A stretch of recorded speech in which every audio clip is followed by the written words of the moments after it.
Ma femme a posé le test de grossesse sur la table de la cuisine, comme si elle venait de gagner au loto. Elle a dit « Je suis enceinte. 12 semaines. On le garde. » Et moi, très calmement, j'ai répondu « Félicitations Claire. Maintenant, explique-moi comment j'ai réussi cet exploit depuis Singapour.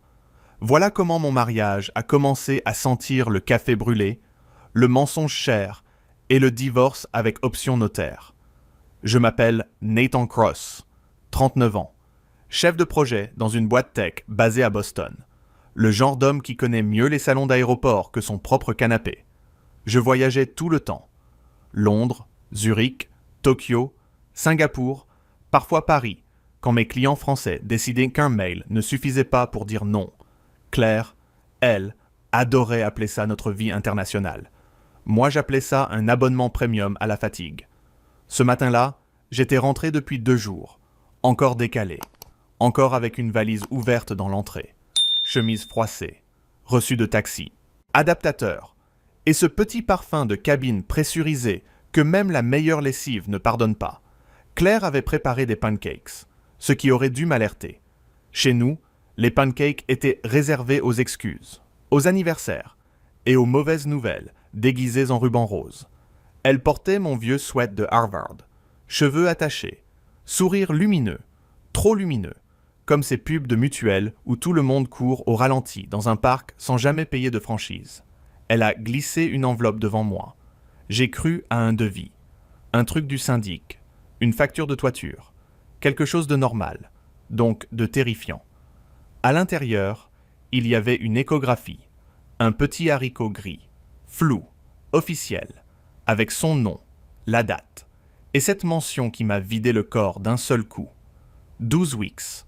Claire a mis sa main sur la mienne. Elle tremblait. Ou alors c'était moi. Surprise, a-t-elle soufflé. Je l'ai regardée. Puis j'ai regardé le calendrier mural, près du frigo, celui où je notais mes voyages au marqueur noir. Parce que dans mon métier, les souvenirs ne valent rien. Les dates, oui. 12 semaines, j'ai répété. Elle a hoché la tête, fière, émue, presque théâtrale. On va être parents. Nathan. J'ai posé ma tasse, lentement, parce qu'il y a des moments où casser de la porcelaine ne sert qu'à donner du travail à celui qui est déjà trahi. Claire. Il y a 12 semaines, j'étais à Singapour, puis à Séoul, puis à Francfort. 15 jours d'affilée. Ensuite 3 jours à New York. J'ai dormi dans notre lit une fois en 6 semaines. Et cette fois-là, tu avais une migraine si officielle qu'elle méritait un tampon de la CAF. Son sourire a disparu. Pas doucement. Non, comme une appli qui plante. Écran noir. Tu es sérieux. Elle a dit « Très, malheureusement, c'est mon défaut professionnel. Je respecte les délais. » Elle a retiré sa main. S'est levée.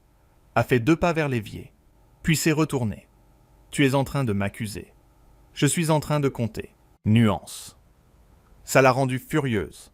Pas triste. Furieuse. Et c'est là que j'ai senti la première fissure. Quand une personne innocente reçoit une question difficile, elle cherche à éclaircir. Quand une personne coincée reçoit une question précise, elle attaque l'éclairage. Tu gâches tout. Nathan. Tout. J'avais imaginé un moment heureux. Et moi, j'avais imaginé être présent à la conception de mon enfant. Chacun ses exigences ridicules. Elle a eu ce petit rire sec que je connaissais. Celui qu'elle réservait au serveur lent, au banquier prudent, et à sa sœur quand elle venait encore demander de l'argent. Tu as toujours besoin de contrôler. Ton calendrier, tes comptes, tes hôtels, tes fichus projets. Là, elle venait de prononcer le mot « compte », gratuitement, comme quelqu'un qui trébuche sur une vérité cachée sous le tapis.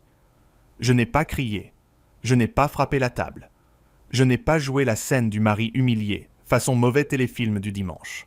J'ai simplement pris l'échographie, je l'ai remise dans l'enveloppe, et j'ai demandé « Qui est le père ?» Claire m'a regardé comme si je venais de cracher sur l'autel. Puis elle a murmuré « Dehors, sortez-moi de cette conversation. Nathan. » Non, ai-je dit, je vis ici, je paie ici, et apparemment, je découvre ici. Elle a attrapé son téléphone, probablement pour appeler sa mère. la grande prêtresse des opinions non sollicitées. Puis, elle est montée à l'étage en claquant la porte de notre chambre. Enfin, de la chambre que nous partagions, quand mes vols internationaux n'étaient pas plus fidèles que ma femme. Je suis resté dans la cuisine, avec les pancakes froids et l'échographie sur la table. J'ai ouvert mon ordinateur, pas pour souffrir, pour vérifier. D'abord mon agenda Outlook, puis mes cartes d'embarquement, puis les relevés bancaires, hôtels, restaurants, Uber, tout s'alignait comme une armée bien élevée. J'étais absent, loin, traçable, impeccablement innocent. Et pendant que je recopiais les dates, un souvenir m'est revenu. Notre voisin, Eddie, m'avait écrit un soir, pendant mon déplacement, pour me demander si tout allait bien, parce qu'une Audi noire était garée devant chez nous depuis minuit. Je n'avais pas répondu. J'étais en réunion à Tokyo, et Claire m'avait dit plus tard, sûrement un ami de la voisine. À ce moment précis, j'ai cessé d'être un mari inquiet. Je suis redevenu chef de projet. Froid, méthodique, insupportablement efficace. J'ai ouvert l'application des caméras de sécurité, celles que Claire trouvait paranoïaques quand je les avais installées après un cambriolage dans notre rue. L'historique était encore là, 30 jours seulement, juste assez pour que le destin fasse preuve d'un sens de l'humour absolument dégueulasse. J'ai filtré les nuits où j'étais à l'étranger. Puis j'ai lancé la première vidéo. À 23h41, une Audi noire s'est arrêtée devant notre maison. Un homme en manteau sombre est descendu. Claire a ouvert la porte avant même qu'il sonne. Et quand elle l'a embrassé sur le seuil, j'ai compris que l'échographie n'était que la couverture, pas le livre entier. J'ai regardé la vidéo une fois, puis une deuxième, puis une troisième. Non pas parce que j'aimais me faire piétiner l'âme en haute définition, mais parce que les faits ont cette politesse rare, ils ne changent pas d'avis quand on les fixe assez longtemps. L'homme de l'Audi noire n'était pas un hasard, pas un collègue perdu, pas un livreur Amazon avec une étrange conception du service client. Il connaissait le code du portail. Il entrait par la porte d'entrée. Il repartait parfois au petit matin, chemise froissée, cheveux remis à la va-vite, exactement le genre de détail qu'on ne veut pas remarquer et qu'on remarque quand même. J'ai téléchargé les extraits.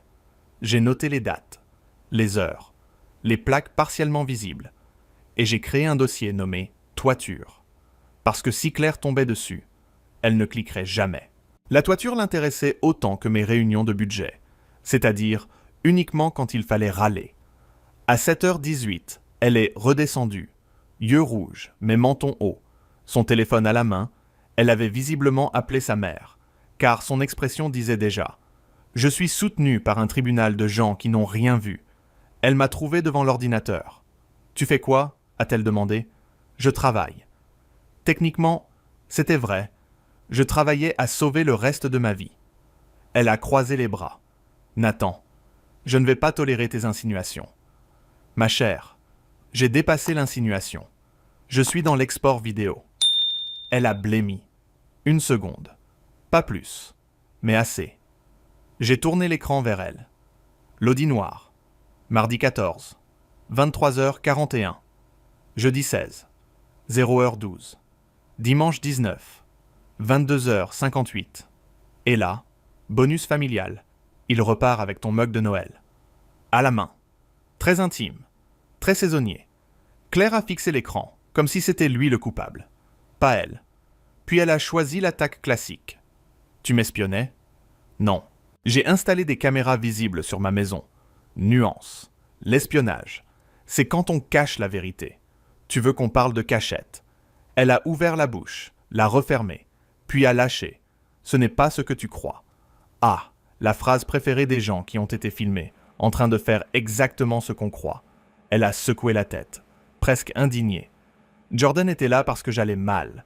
Jordan, enfin, un prénom, il est entré dans la pièce comme une odeur froide. Qui est Jordan? Un ami. Un ami qui dort chez nous quand ton mari est à l'étranger. Quelle belle amitié. Presque scandinave dans sa gestion du confort. Claire a tapé du pied. Tu es cruel. Non, je suis précis. Et c'est très différent. Elle a monté le volume. Tu ne comprends pas ce que c'est de vivre seul dans cette maison. Toi tu pars, tu m'abandonnes avec tes horaires, tes hôtels, tes clients, tes excuses. Là encore, elle confondait solitude et liberté, surveillée par personne. Ce n'était pas une erreur, c'était une stratégie. Je lui ai demandé si Jordan était le père. Elle a répondu trop vite. Non. Trop vite. Comme quand on dit rien, alors qu'on vient de cacher le ticket de caisse dans sa poche. Je me suis levé. J'ai pris ma veste. Où tu vas ? Chez Mark Feldman, mon avocat. Elle a ri nerveusement. Pourquoi faire ? Préparer la suite. Tu ne peux pas faire ça. Je peux faire beaucoup de choses. Claire, mon agenda le prouve. En sortant, je l'ai entendu appeler sa mère. Voix tremblante. Maman, Nathan devient fou. Dans la voiture, j'ai eu envie de rire. Pas parce que c'était drôle, parce que l'alternative aurait été de hurler sur le volant comme un figurant mal payé. Mark avait son cabinet près de Beacon Hill. Murs en briques, café imbuvable, diplôme encadré, ce décor rassurant où les catastrophes personnelles deviennent des dossiers avec intercalaire. Il m'a écouté, sans m'interrompre, ce qui chez un avocat coûte probablement plus cher que l'or. Puis il a regardé les captures, l'échographie, les dates de voyage. « Nathan, a-t-il dit, tu veux une vérité émotionnelle ou une stratégie ? Une stratégie. L'émotion, je l'ai déjà payée. Il a hoché la tête. Paternité d'abord, divorce ensuite. Et surtout, tu ne la menaces pas. Tu n'exploses pas. Tu ne quittes pas la maison. Tu documentes tout. Je lui ai demandé si elle pouvait me coller l'enfant légalement. Il a posé son stylo. Selon le timing et les règles, il faut agir vite. Très vite. Test de paternité. Demande formelle. Et ne signe rien. Pas une carte médicale. Pas un document d'assurance. Rien. J'ai pensé à notre maison. Achetée avant le mariage avec mon apport. Rénovée avec mes primes. Décorée avec ses goûts coûteux. La maison avait vu entrer Jordan. Mais elle ne le verrait pas gagner. Quand je suis rentré, il y avait 3 voitures devant chez nous. La mère de Claire, son père et sa sœur Madison. Parfait. Le comité de crise était réuni sans m'envoyer l'ordre du jour. Dans le salon, Barbara, ma belle-mère, m'a accueilli comme une procureure dans un tailleur beige. « Nathan, tu dois avoir honte. Accuser ta femme enceinte. C'est abject. » J'ai posé mon dossier sur la table basse. Claire était assise dans un coin, fragile en apparence, calculatrice en profondeur. Son père évitait mes yeux. Madison filmait presque avec son téléphone. J'ai souri. « Madison, enregistre bien si ça t'aide. J'aime les archives. » Barbara a continué. « Cette obsession du contrôle. C'est maladif. Claire porte ton enfant. » Je l'ai regardé, puis j'ai sorti une seule photo. Net. Jordan à ma porte. À 23h41. Alors, ai-je dit, avant de parler de mon enfant, quelqu'un veut-il m'expliquer pourquoi l'ami de Claire connaît le code de ma maison ? Le silence qui a suivi a été magnifique. Presque français. Lourd. Élégant. Et complètement hypocrite. Puis Claire a murmuré « Nathan, s'il te plaît, pas devant eux. » Et là, j'ai su qu'elle n'avait pas peur de perdre moi. Elle avait peur de perdre son public. Barbara a baissé les yeux vers la photo, puis vers Claire, puis de nouveau vers moi, comme si elle cherchait une version de la réalité moins embarrassante dans les coussins du canapé. Madison, elle, avait arrêté de jouer les documentaristes. Son téléphone pendait dans sa main. Inutile. Presque honnête. Chose rare dans cette famille. Claire s'est levée. « Nathan, tu ne comprends pas. Jordan m'a aidé pendant que tu étais absent. » Je l'ai regardé calmement. « Il t'a aidé à quoi, exactement ? À fermer les rideaux, ou à ouvrir une deuxième vie. » Son père a toussé. Pas pour intervenir, pour survivre au malaise. Barbara a repris. Avec cette voix molle, des gens qui veulent sauver l'apparence avant la vérité. Même si Claire a fait une erreur, tu n'as pas le droit de l'humilier. Une erreur, ai-je répété. Barbara. Une erreur, c'est mettre du sel dans le café. Pas inviter un homme marié à dormir dans mon lit pendant que je finance la maison. Claire a sursauté à homme marié, et ce sursaut valait signature. Je n'avais pas encore de preuve que Jordan l'était. Seulement un nom, une Audi, un visage, et une intuition qui sentait le costume bien repassé et le mensonge de banlieue chic. Alors je l'ai regardé droit dans les yeux. Il est marié, n'est-ce pas? Elle n'a rien dit. Parfait. Les silences de Claire avaient toujours été plus bavards que ses explications. J'ai sorti une feuille du dossier. Demande officielle de test de paternité. Marc l'avait rédigé pendant que je finissais son café tragique. Je veux un test, ai-je dit. Pas demain dans une ambiance de confession Instagram. Maintenant, organisé légalement, sans théâtre, sans chantage, sans ta mère en arbitre. Claire a eu les larmes aux yeux. Enfin, celle qui arrive quand la stratégie numéro 1 ne marche plus. Tu me demandes de prouver que je ne suis pas une menteuse. Non. Je te demande de prouver que je suis le père. C'est moins poétique, mais beaucoup plus utile. Madison a murmuré. Nathan, c'est quand même violent. Je me suis tourné vers elle. Madison, tu as emprunté 10 000 $ à Claire l'an dernier pour lancer une marque de bougies qui s'appelait Inner Flame et qui a tenu moins longtemps qu'une allumette. Donc, tes conseils sur la stabilité, je vais les ranger avec les reçus. Elle sais-tu, il y a des vérités qui parfument mieux un salon que la vanille artisanale. Barbara a commencé à crier. Claire pleurait. Son père fixait la baie vitrée. Moi, je pensais au calendrier, aux dates, aux images, à cette habitude ridicule qu'ont les menteurs de demander de la délicatesse au moment précis où ils se font prendre. Claire a refusé le test. Bien sûr. Elle a dit que c'était humiliant, que le stress pouvait nuire au bébé, que je transformais une bénédiction en procès. J'ai répondu que la bénédiction avait une plaque d'immatriculation et que le procès, lui, saurait lire. Le soir même, elle est partie chez sa mère avec une valise et notre chien, Winston. Ce petit traître poilu qui m'a regardé depuis le siège arrière, comme s'il était victime d'un enlèvement avec friandises premium, la maison est devenue silencieuse, pas paisible, silencieuse comme une salle d'attente avant un diagnostic. J'ai dormi dans la chambre d'amis, par principe, et aussi parce que notre lit me donnait envie d'appeler une entreprise de désinfection émotionnelle. Le lendemain, Marc m'a envoyé les premières démarches. Ne pas quitter le domicile, séparer les finances communes, sécuriser les documents, sauvegarder les vidéos, demander officiellement le test. Je l'ai fait comme je dirige un projet en crise, une tâche après l'autre, sans grand discours. J'ai appelé la banque, changé les accès de certains comptes, vérifié le titre de propriété, retrouvé le contrat prénuptial que Claire avait signé en râlant 3 ans plus tôt. À l'époque, elle disait « C'est tellement froid ». Nathan. J'avais répondu « Les extincteurs aussi », jusqu'au jour où la cuisine brûle. Ce jour-là, j'ai béni mon manque de romantisme administratif. 3 jours plus tard, son frère Ryan est venu frapper à ma porte. Ancien joueur de lacrosse, sourire de vendeur de SUV. Il voulait parler d'homme à homme, ce qui signifie souvent « laisse-moi te menacer avec des phrases mal construites ». Il m'a dit que Claire était fragile, que je devais assumer, que les vrais hommes protégèrent leur famille. J'ai ouvert la porte plus grand. Ryan. Les vrais hommes ne confondent pas protection et adoption surprise. Il a serré la mâchoire. Tu vas regretter de l'avoir humilié. J'ai montré la caméra au-dessus du porche. Tu veux recommencer ta phrase en meilleure qualité sonore. Il est reparti, sans café. Tragédie nationale. Puis Claire m'a envoyé un message WhatsApp. Juste 4 mots. Tu détruis notre famille. J'ai répondu non. Je demande son plan de construction. Elle a mis 2 heures à répliquer. D'accord pour le test, mais tu viens seul. Pas d'avocat. J'ai souri devant mon écran. Claire négociait encore comme si elle avait des cartes. Le rendez-vous a été fixé dans une clinique discrète. Mur blanc, plantes en plastique, magazine daté, le genre d'endroit où même l'air semble demander une pièce d'identité.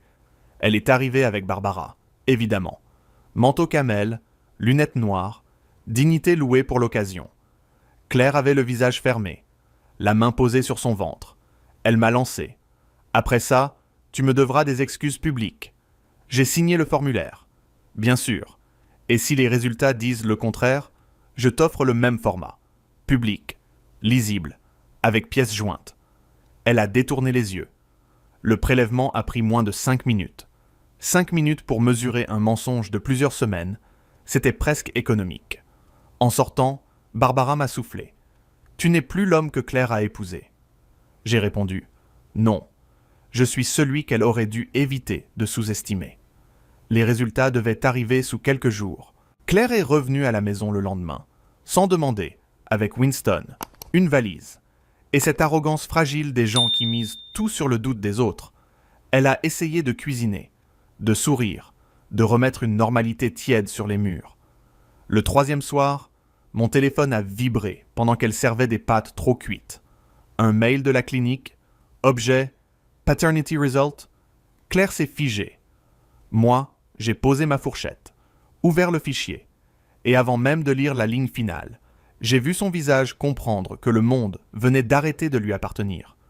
Le document était froid, blanc, parfaitement poli, exactement comme j'aime les mauvaises nouvelles quand elles ont enfin la décence d'être claires. Probability of paternity, 0%, 0. Pas un petit doute scientifique, pas un peut-être romantique. 0. Le genre de chiffre qui ne laisse même pas assez de place pour ranger une excuse. Claire a posé la casserole sur la table. Les pâtes ont glissé dans l'assiette, avec la tristesse d'un dîner déjà mort. Elle a murmuré « Nathan, je peux expliquer. » J'ai fermé l'ordinateur. « Non, tu peux parler. » Expliquer exige une logique. Elle a reculé d'un pas, sa main sur son ventre, comme un bouclier.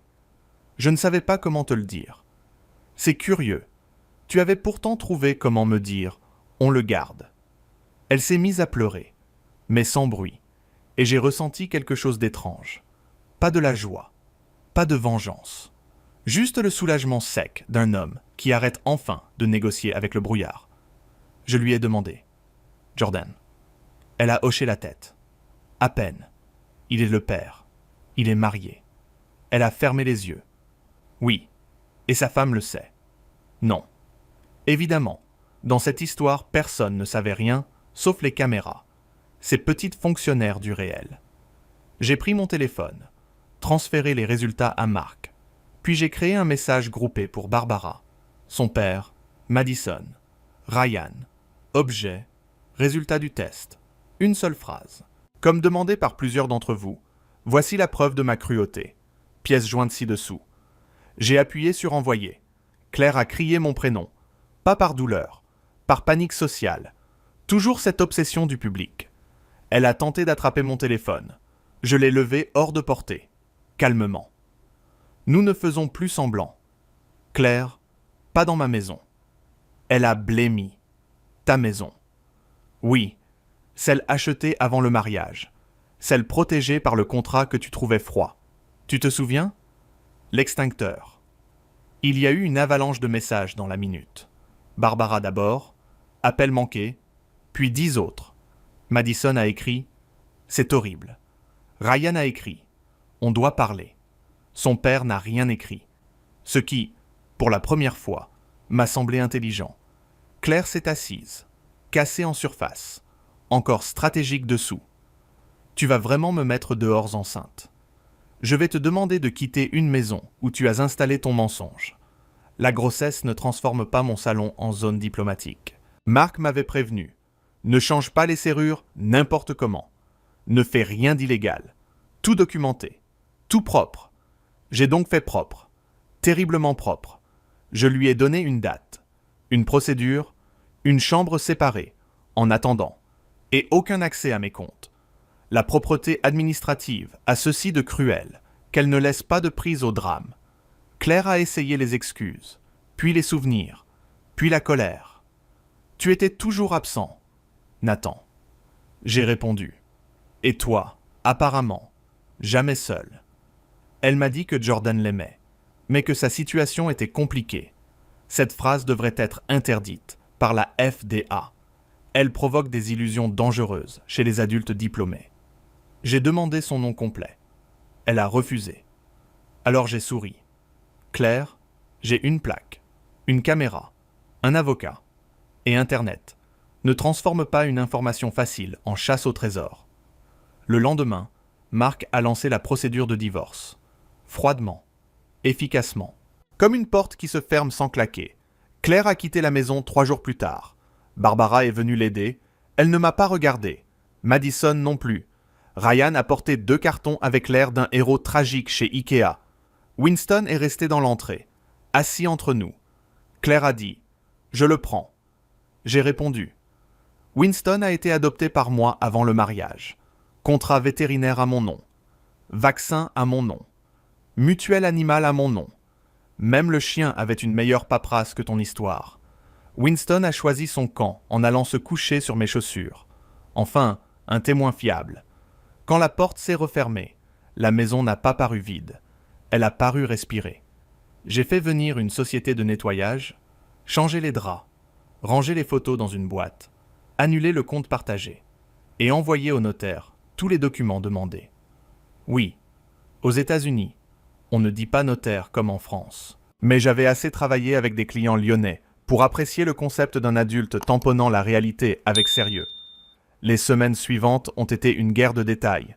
Claire demandait une part de la maison, puis renonçait, demandait un soutien financier, puis oubliait le contrat, disait que j'avais été émotionnellement absent, puis découvrait que mes virements, mes assurances, mes réservations et mes appels réguliers racontaient une autre version, celle d'un mari fatigué, pas d'un idiot disponible.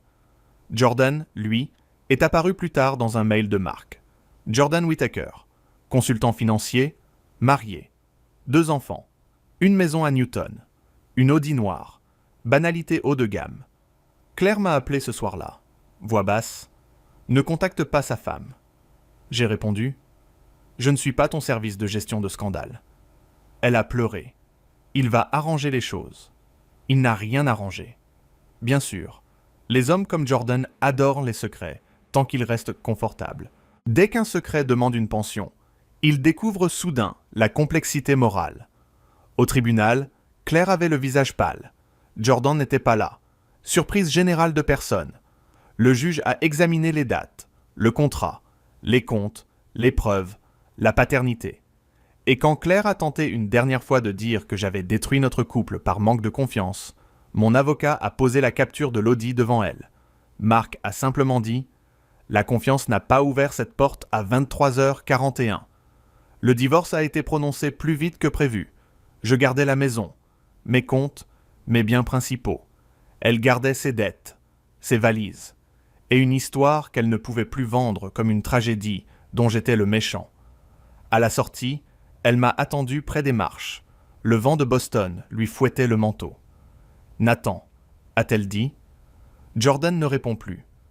J'ai boutonné ma veste. Je sais, les lâches ont souvent une mauvaise couverture réseau. Elle m'a regardé comme si j'allais enfin redevenir tendre, mais ce Nathan-là avait été enterré avec les pancakes froids. Puis son téléphone a vibré. Un message est apparu sur l'écran, juste assez visible pour que je lise le nom de l'expéditrice. Emily Whittaker. La femme de Jordan venait d'entrer dans l'histoire.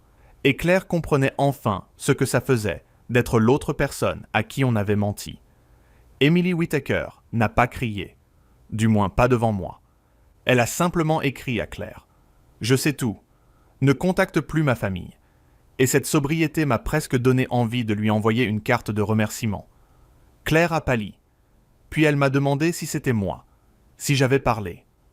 J'ai répondu « Claire, ton problème n'a jamais été que les gens parlent.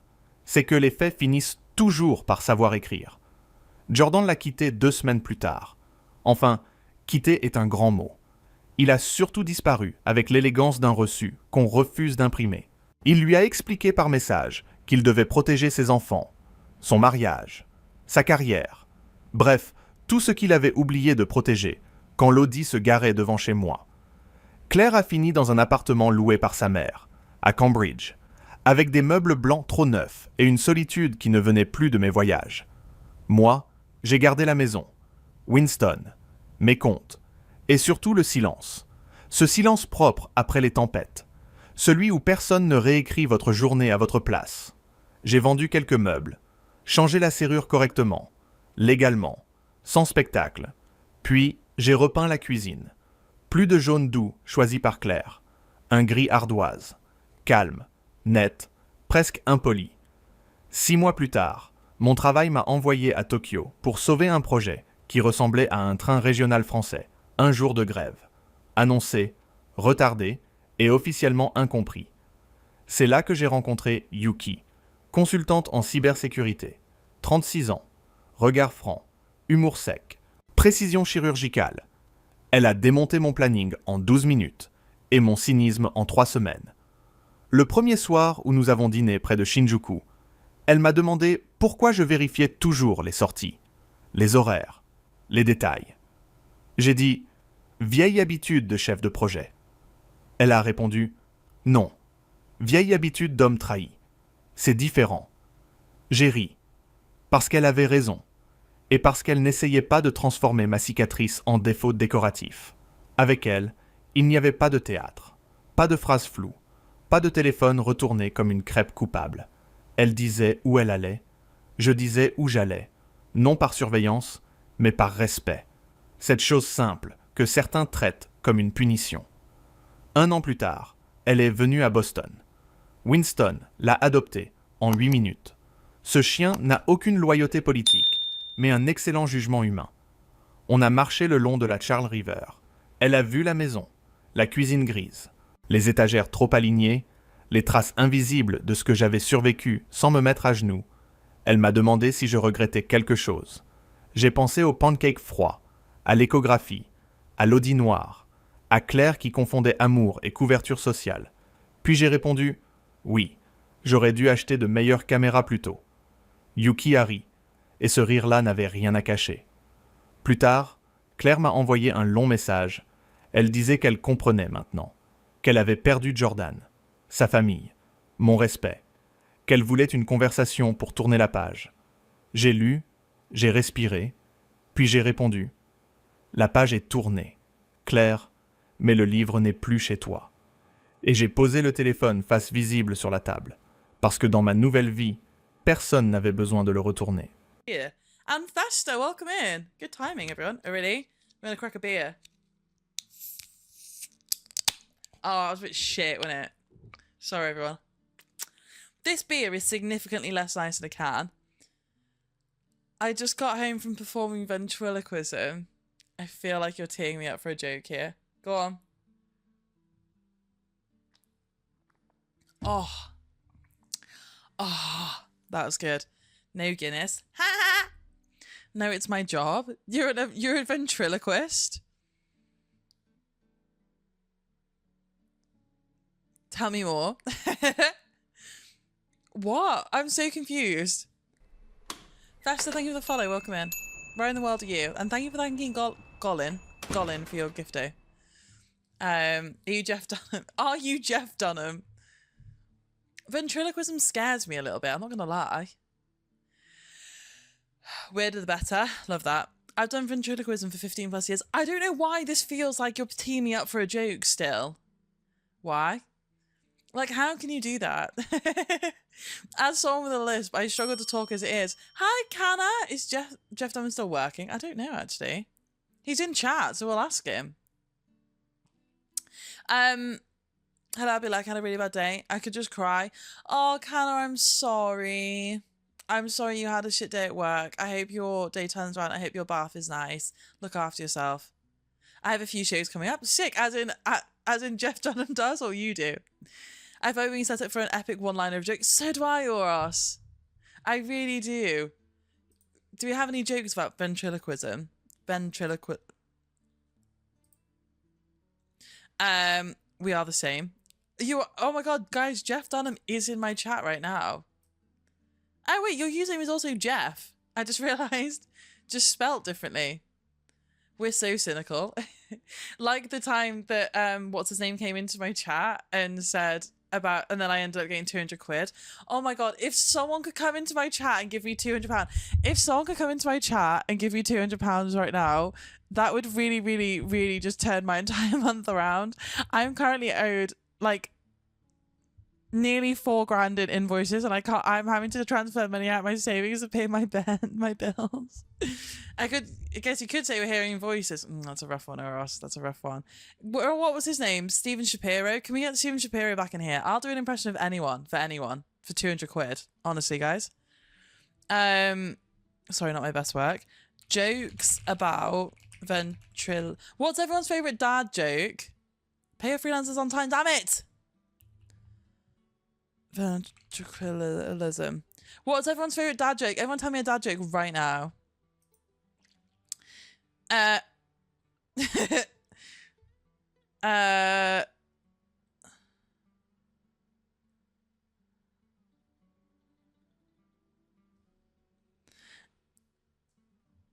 met a drunk ventriloquist who said she wants to sleep with me. I didn't know whether it was her or the beer talking. That one's pretty good. Why was the... Let's have you try telling us a joke and use your hand as a puppet. I'll teach you how to do ventriloquism. I can barely talk with my normal mouth as opposed to my alternate mouth. And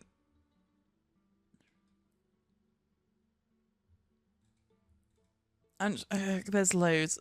This joke may contain profanity. Oh, these are bad. Just smile and talk through your teeth. Hi, my name is Holly, and I am a streamer here on Twitch. Did that do it? Did I do it? That's good. Okay. Is that there's certain like letters that are easier to do otherwise, right? That's actually good. Now do a funny voice and have a conversation. How the heck? What do you mean? Guys, could you imagine if this is how we discover that I've got a secret calling as a ventriloquist? Because I've been talking funny my whole life. Polar Bear walks into a pub and asks for a gin and tonic. Barman says, yeah, sure, but why the large paws? Polar Bear, I don't know. But I've always had them. Good. Found a new career path from a bit. Okay, now I think you're Jeff Dunham, not Jeff. Right, what conversation am I having? Just... It's really quite comforting having a little hand here.